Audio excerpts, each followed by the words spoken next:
Professor Bruce Mellado, always a pleasure speaking to you, Bruce, joining us to talk about the situation. A member, of course, of the Gauteng Premier's Advisory Committee on COVID-19. Prof, good morning to you.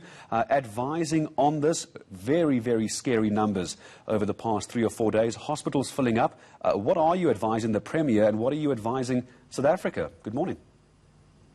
Good morning. Thanks for having me. Indeed, the situation is serious in Gauteng and also in other provinces. So, as you correctly pointed out, we look at the data regularly on a daily basis. We do modeling, projections. So, the Office of the Premier and other stakeholders in the province have been already aware and have been communicated all these numbers and projections.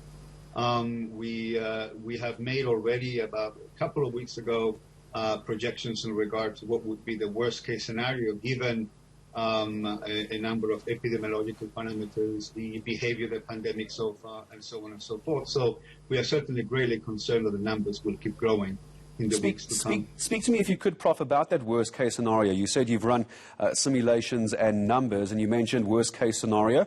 Prof, what does that look like? Talk to me about it.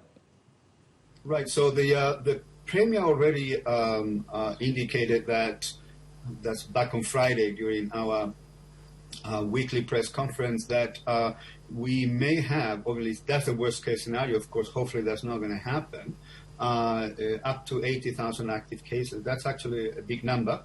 It's smaller compared to what we would have calculated for the second wave, but that has to do with the fact that a lot of people already have gotten the virus and they have developed some sort of immunity, but there's a lot of people that have not had the virus yet, and as a result, the numbers can be quite large. So we are actually quite alarmed that the stats are quite high. For the past 5 days, we've had about 3,000 cases every day, and that's actually quite troubling, even over the weekend, where numbers typically go slightly down.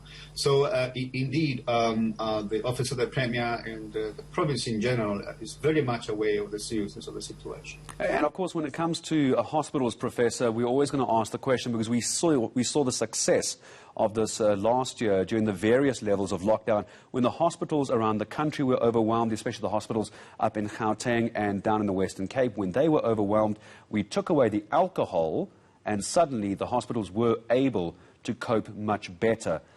Is that just a foregone conclusion that alcohol is going to get banned only to assist the hospitals? Are we heading towards another booze ban?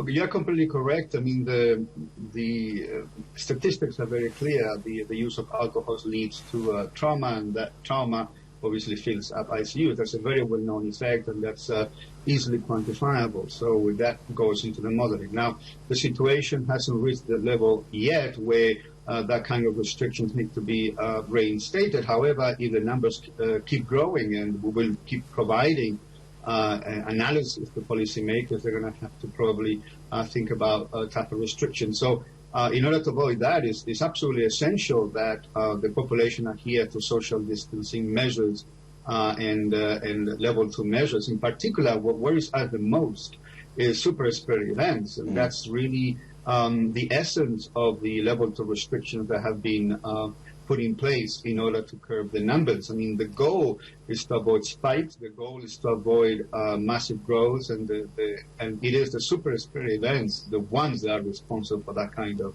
behavior. So really what we have to do as a society is to adhere to social distancing measures as per level 2 to the letter.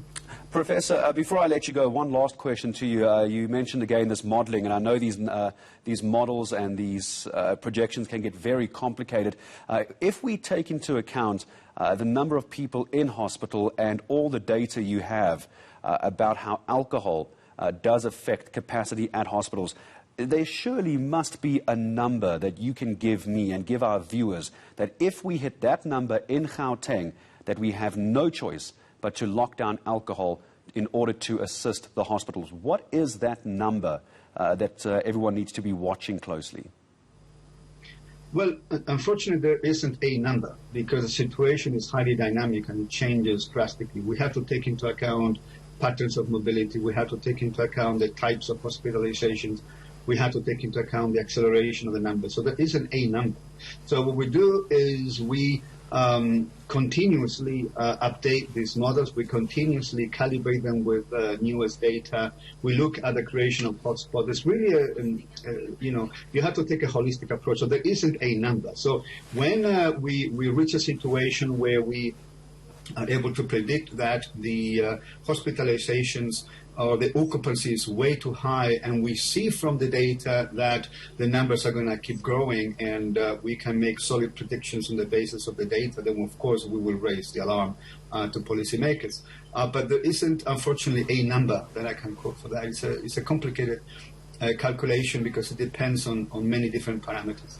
And then perhaps I will make this my last question to you, Prof, just because it's the one big question we're asking this morning. Before I let you go, Prof, are the hospitals in Gauteng coping?